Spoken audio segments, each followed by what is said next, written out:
Bagi Anda yang baru saja bergabung, berikut berita utama hari ini. Bocah korban tenggelam di Sungai Tulungagung ditemukan tewas pada jarak 300 meter dari lokasi tenggelam.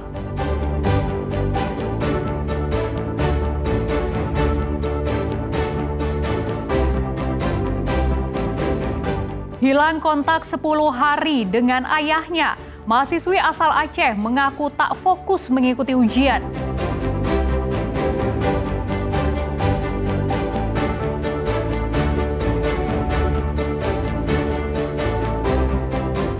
Jelang Natal dan Tahun Baru, harga daging ayam dan telur di pasar tradisional di Surabaya merangkak naik.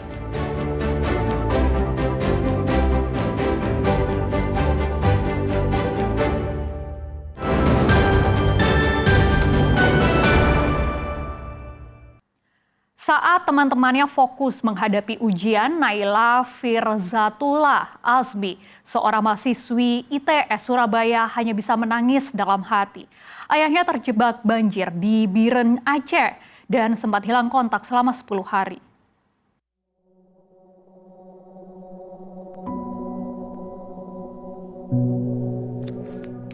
Kesedihan dan kesengsaraan akibat banjir di Aceh dan Sumatera tak hanya dirasakan langsung para korban di lokasi kejadian, melainkan juga dirasakan para mahasiswa perantauan di Surabaya.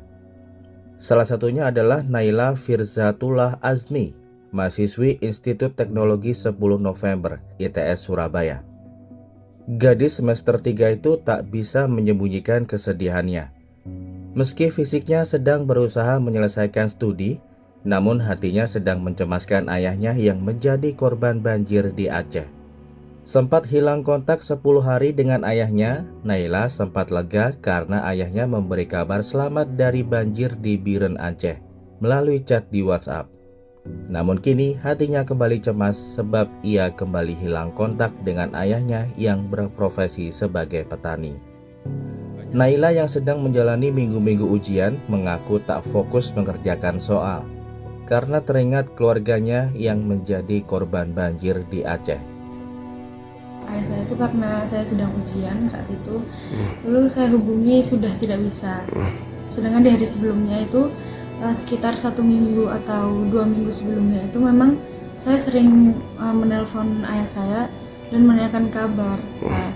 Jujur karena saya tidak mendapatkan kabar apapun selama masa ujian kemarin itu, lumayan mengganggu pikiran saya karena ya saya bingung harus bertanya kemana. Tetapi setelah ada kabar di hari kemarin itu, alhamdulillah saya sudah mulai agak fresh lagi ya, sudah mulai fokus lagi. Untungnya ITS tempatnya menuntut ilmu tak tinggal diam.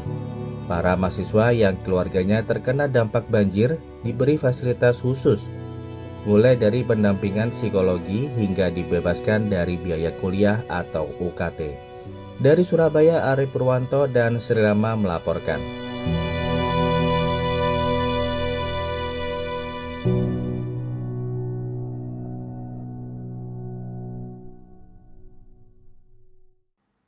Harga daging ayam dan telur naik menjelang perayaan Natal dan Tahun Baru. Di sejumlah pasar tradisional di Surabaya, harga daging ayam dan telur naik sekitar 2 hingga Rp4.000 per kilogram. Kondisi itu mengikuti harga sejumlah kebutuhan dapur yang telah naik sebelumnya. Sekarang kan hidupnya ayam kan sama kan.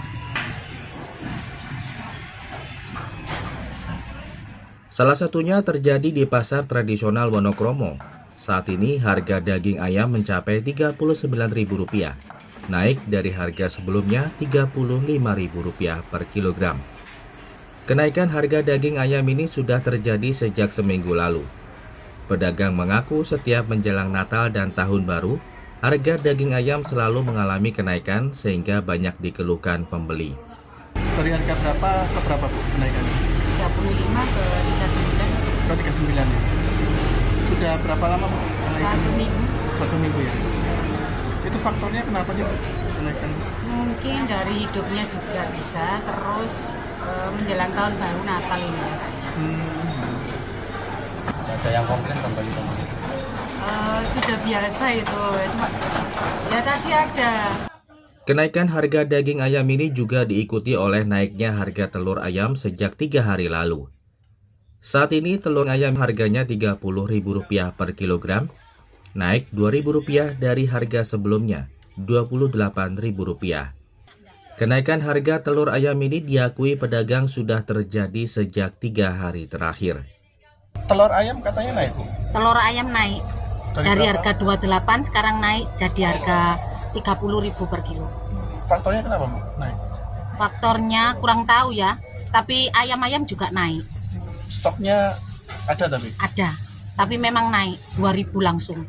Sejak kapan, Bu, kenaikan? Sejak 3 hari. Selain daging ayam dan telur yang naik, harga sejumlah komoditas bahan pangan di Surabaya juga masih tinggi.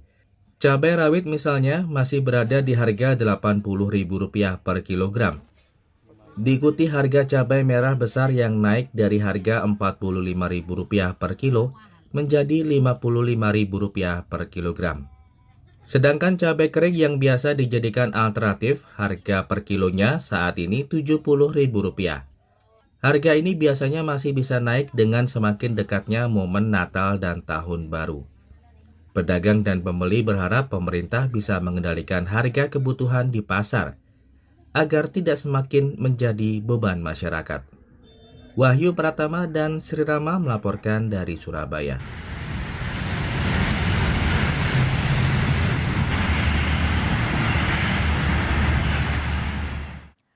Tak selamanya meninggalkan pekerjaan bergengsi membuat orang tambah bangkrut. Hal itu dibuktikan seorang perempuan asal Jombang yang menekuni usaha kerajinan gift box packaging atau kotak hadiah. Usai keluar dari pekerjaannya di dunia perbankan, ia malah sukses menekuni usaha barunya itu.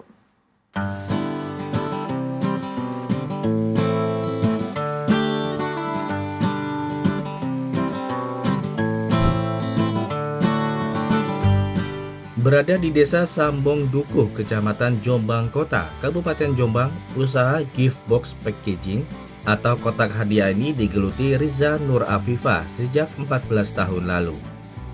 Dari sekedar kesenangan pada kemasan kotak hantaran, kini usaha wanita 37 tahun itu berkembang pesat. Gift box yang dipesan mulai dari kotak kue hantaran, souvenir, hingga untuk kado ulang tahun. Setiap hari ratusan kotak hadiah untuk kemasan apapun diproduksi secara manual, bersama sejumlah karyawan yang umumnya ibu rumah tangga.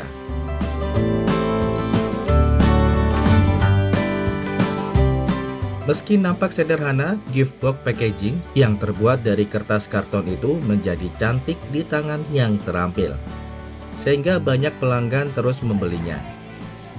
Salah satunya Winda yang sudah berlangganan lebih dari 2 tahun.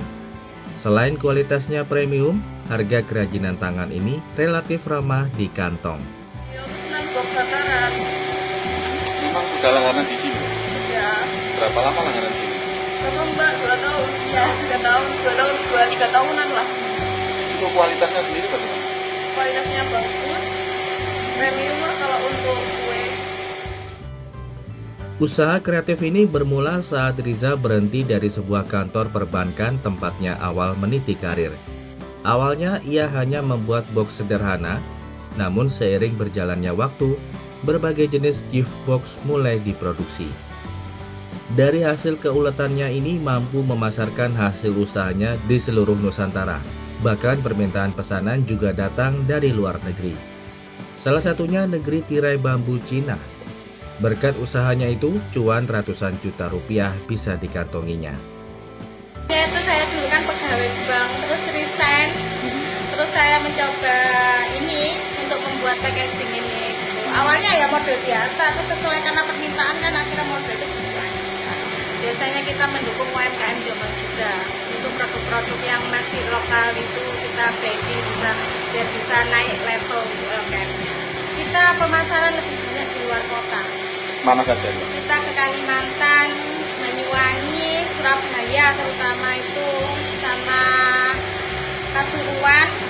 Harga gift box ini bermacam-macam tergantung ukuran, mulai dari Rp3.000 hingga Rp400.000. Kotak terkecil adalah untuk kemasan cincin berukuran 7 x 7 cm, hingga box besar untuk motor. Dwi Mujarso melaporkan dari Jombang.